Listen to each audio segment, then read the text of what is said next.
It's time for my July reading wrap-up with a special guest. Say hi, Huey.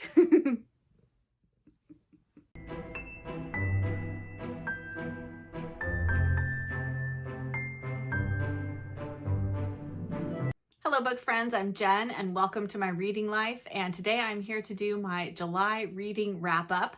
And I have a special guest with me today. He is being a little clingy because we just got back from vacation, so he wants to be on my lap right now. We'll see how long that lasts. Oops, there he goes. July felt much more like a usual reading month for me, much more typical, kind of like what June was. I think this month I am just going to go through them in the order that I read them, and I think we'll just dive right in. The first book I read in July was for my TBR 24 and 24, and I actually swapped this book out for Baking Cakes in Kigali, which I talked about in my June wrap-up. I only read a few chapters of it, and I just decided it wasn't for me. A few chapters. I think I only got through a few pages, actually, and decided that it wasn't the book I wanted to read, and I was going to let it go back into the universe, and I decided to swap it with Fatal Inheritance by Rachel Reese. And this book, I believe, has been on my shelf, I can't remember now, I think since maybe around 2019 or 2020 it's been sitting on my shelf. And in this we follow Eve Forrester. She has a very stifling marriage. It is 1948, so right after World War II, and she suddenly finds out that she is maybe getting an inheritance from somebody that she does not know. And she needs to go to the south of France to this villa and find out what her inheritance is going to be. And so you sort of follow Eve along. She meets the family of the man who has passed away, and it sort of goes from there. I will say that the descriptions of the south of France were absolutely lovely. I didn't wholly connect with Eve and with this story. I didn't find it super compelling. I mean, it was very readable, a very easy read. I kind of flew through it. Honestly, I read this at the beginning of July and I can't remember that much about it. But I do know that I thought it was okay. It wasn't great. It wasn't terrible, but it wasn't all that memorable either. So I don't know that I would wholly recommend it, but I've read it and now it's off my TBR, so yay for that. The next book that I read in July was a middle grade book, and this was a buddy read that I did with Kate Howe and my friend Elizabeth, and that was The Growing Summer by Noel Streatfeild.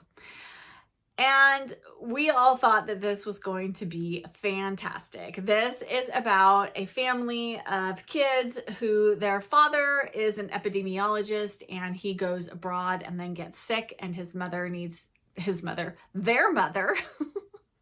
needs to go and help him. And so they are sent off to their Aunt Dimphna to go live with her. And I believe she's in Ireland. Yes, she is in Ireland. They've never met her before. She is quite eccentric, and they get there and they are kind of left to their own devices. And we all wanted to love this, and I don't think any of us wholly loved it. It just felt like there was a little something more that we wanted from this, and the kids were really left to their own devices, and there was a lot of discussion of them, how they were going to fix food and make meals, and you know, it was sort of like the oldest sister was expected to sort of know how to do this, and you know, was just impractical. She wasn't that old. I think maybe she was around 12 or something like that. And so it just was strange, and you never really got a good sense for Aunt Dimphna. I felt like there could have been more development there of her character, her relationship with the kids, and so the ending felt a little forced. And there's this other element. There's another child who comes into the house who they end up hiding there. And that storyline was just strange. So this was a strange little book. I love this cover. I mean, it seems like the perfect summer middle grade read. Again, it was okay, but it wasn't great by any means. And then the next book I read was The Firebird by Susanna Kearsley, and this I read for the Cozy Reader Book Club in July. Thank you to everyone who attended the Cozy Reader Book Club meeting last month. I think we had a really lovely discussion of The Firebird. And I've read 2 other Susanna Kearsley books, so this is my 3rd. And I think this is my favorite of all of the books of hers that I have read so far. Of course, I'm going to blank on all the characters' names because that is how I roll when I read. In this book, we have 2 storylines. Susanna Kearsley always does that, like a modern day storyline, and then we go back into the past. And in this one, we end up mostly back in St. Petersburg, Russia, which was really interesting to me because I didn't know a lot about St. Petersburg, and I feel a little more educated now that I've read this book than I did before. And there is a little bit of sort of supernatural. Our main character, our 2 main characters actually in the modern day have sort of like extra sensory perception. They can touch objects and see into the past, into the future. They can kind of touch these objects and see different things. So there's that piece going on, and that's how we get connected to the storyline in the past. And it's all surrounding this Firebird. I think it's a statue. Is it a statue? Oh my gosh. Sculpture? Painting? That is terrible. I can't even remember. I'm so sorry, you guys. This wrap up is going really well so far. Anyway, it is a piece of art, and our main character and her friend sort of travel along with this sculpture. They're trying to help someone out, the person it belongs to, and find out if there's actually any value to it that could really help this woman out in her life. And yes, it was just lovely. Some of it is set in Scotland, and that is such a wonderful setting for a book, and I really enjoyed it. I will definitely be reading more by Susanna Kearsley. I haven't loved her books as much as I have loved somebody like Kate Morton, who I think does the dual timeline novel really well. But actually this one I thought worked for me, and there are other books in this series. I'm not sure if I know there's at least one before The Firebird, and I think there might be one after. You don't need to read them all in order, but some of the characters overlap in the books, and so they are kind of loosely connected in that way. So you get to see the pieces of the story from different perspectives. So I'm curious about doing that, and I probably will in the future. The next book that I read was for my Lord Peter Whimsy read through this year, and that was His Carcass by Dorothy L. Sayers. And this is by far the chunkiest book in the Lord Peter series to date that I have read. And I actually think that was a bit to its detriment. I was really invested in the story at the beginning. We are following Harriet Vane in this one, and she is on a bit of a holiday after all of the court case and imprisonment and everything that she went through in the prior book. And so I think she's kind of escaping a little bit from that, giving herself some rest. So she's kind of on this walking tour, solo walking tour. And while on a beach, she stumbles across a dead body. And then she gets involved in, did this person commit suicide or was he murdered? And of course, Lord Peter gets involved as well. And the 2 of them sort of solve the mystery together of what happened to this person and why and how, because the how is very inexplicable. It just felt like it took such a long time to get where we needed to go in this one. And I kind of got lost, not lost, but just I lost some interest in the middle to final third of the book, and really was just kind of keeping going because I wanted to find out what happened in the end actually. And so again, this isn't going to be another favorite. The past 2 Lord Peter novels haven't been my favorites. Oh, actually, I take that back. Harriet Vane wasn't in the last book. She was in the book before. The last one was the one that took place in Scotland that I was having such a hard time with the accents. So, but I have high hopes for Murder Must Advertise, which I am 100% sure I have read before and I enjoyed it. So I'm looking forward to that one. I forgot to mention that one in my August TBR. I am going to be reading that in August. So if you watch my TBR and you were like, Jen, what about your Lord Peter Wimsey read-through that you're doing this year? Yes, I'm still doing it. I just completely forgot to mention it, which is what happens when you're trying to film your videos quickly before you go on vacation.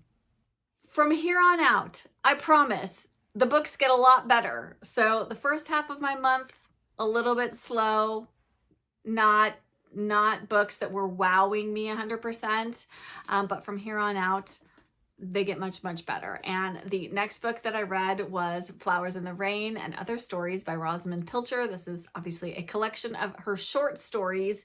And I read The Blue Bedroom earlier this year and just adored it. And I would have to say I feel the same about Flowers in the Rain. I really feel like Rosamund Pilcher, she excels either at the short story or at the long kind of saga novel. When she writes these kind of shorter novels, I feel like that's where I end up wanting more. Like in her short stories, she does such a good job of kind of getting you immediately immersed in the story and then taking you along and then making you feel like the resolution is really worthwhile of the story. And obviously the same thing in her long novels, but sometimes in her short novels, I feel like, oh gosh, I want a little bit more. But I would highly recommend this short story collection. So if you've read The Blue Bedroom and you haven't read this one, add this to your TBR. Even if you haven't read The Blue Bedroom, add that to your TBR. And then the next book is the second book I read off my TBR 24 in 24 challenge, and that was Gilgamesh by Joan London. And my mom gave me this book so many years ago, I don't even know how long, and was like, this is wonderful, you should read this. And she was not wrong. This is one of those books where I feel like I have to sit with it for a little while before I fully come to terms with exactly my thoughts on it. But in this, it's 1937, and this is about 17-year-old Edith. She lives with her mother and her sister Frances in rural Australia. And then her English cousin Leopold and his Armenian friend Aram arrive and stay with the family, and it's kind of about what happens while they're there and then the aftermath of what happens after the two of them leave. And then Edith's life really changes, and then she leaves Australia as well, going in search of the two of them, and it's kind of what happens to her along the way. And we kind of go full circle with her as this novel progresses. And the writing style in this, it's a little on the sparse side. I would say it reminds me a little bit of either Wendell Berry or Marilynne Robinson. So if you enjoy those types of stories, Gilgamesh is very much along those lines. I would say it has a little bit more of a modern feel. It's not quite as sort of slow and cozy. It's got some harder hitting topics in this one, but I think it's done in a really wonderful way. And I was definitely drawn into this, and yeah, I'm still mulling this one over. If anyone has read this, I would love to talk about it because I think this would make a fabulous book group book. It's just one of those books you want to talk about with other people and kind of dissect because there's a lot going on here, but I recommend it if that's the kind of novel you're looking for. So this probably isn't for everyone, but I think some of you out there might really love this. Okay, we're down to the final 3 books that I read in July, and 2 of them I read entirely on my lovely lake vacation that I went on with my family the last week of July. And the 3rd book was an audiobook that I finished while I was on vacation. First off, let us get to the first book I finished on vacation, which was Holding On by Marcia Willett.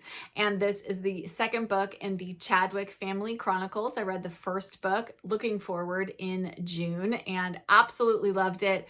And this one was no different. I just adore the Chadwick family. There is love and laughter and sorrow and heartbreak and everything in between. This is such a wonderful, wonderful family saga. It's so warm. It makes you want to be a part of a family like this just extended family that has this wonderful old home that they can all come to and feel like they belong there and have a place there.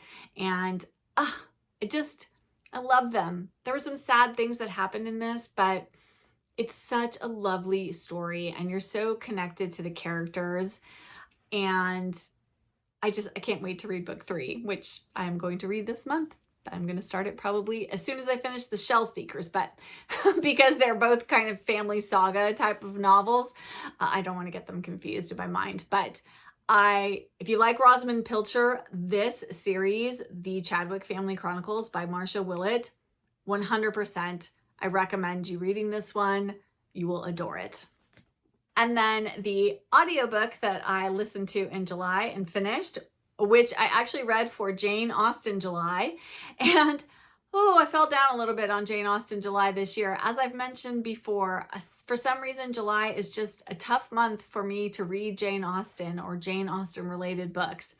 I am in the middle of reading the annotated Emma. I'm buddy reading it with my friend Elizabeth. But I haven't made it that far. The annotations, like, you really get sucked into them. And so it's slow reading, not because the book isn't fabulous, because Emma really is a fabulous novel, but because you just get immersed in the annotations. And so it takes you a lot longer to kind of get through the chapters. So I may just slowly plug away at it. I don't know when I'll finish it. But I did read a sort of Jane Austen, not a retelling, but I don't know what we call this. But what I listened to was The Murder of Mr. Wickham by Claudia Gray. And this is a mystery series. This is the first book in the series. And in this, a number of Jane Austen characters, mostly couples, that we know from the books like Pride and Prejudice, Sense and Sensibility, Emma, Mansfield Park, Persuasion. So we have most of the main character couples from those novels. They've all come together for a house party for various reasons, which I won't get into because you can find that out when you read the book. And then Mr. Wickham shows up unannounced and uninvited. And then you can tell what happens according to the title. And then we follow 2 of the younger characters, children of other Jane Austen characters who weren't in Jane Austen's novels and have been created by Claudia Gray. And they take it upon themselves to try to solve this mystery. And I will say that I had a hard time with it at the beginning because Claudia Gray makes some decisions about where the couples that she is talking about from the Jane Austen novels, where their relationships have gone and where they're at this particular moment in time.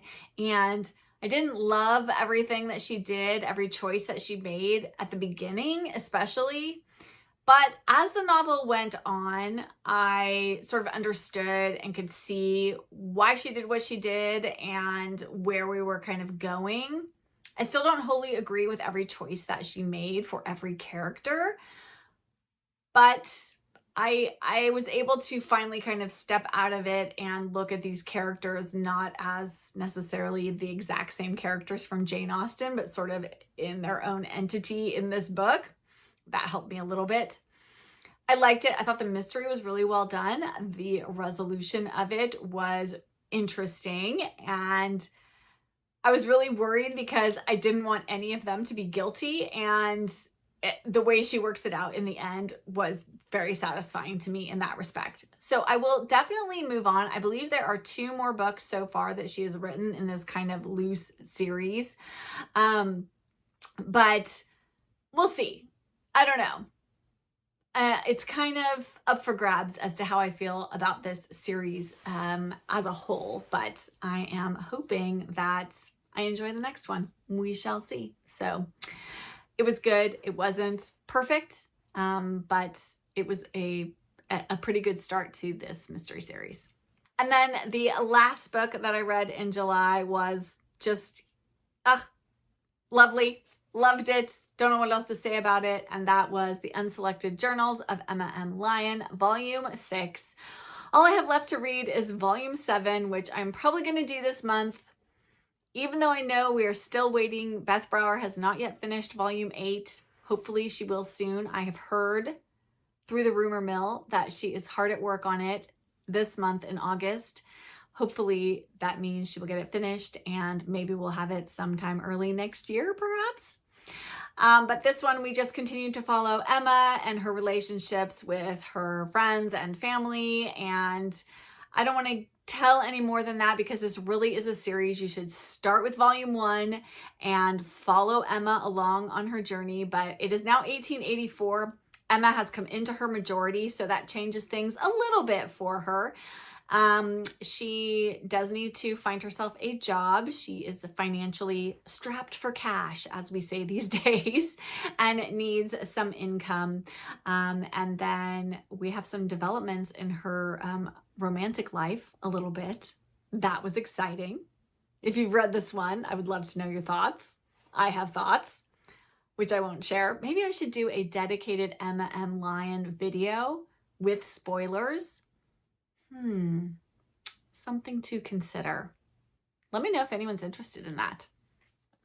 Or maybe we could do like a read along of all the Emma M. Lyon books.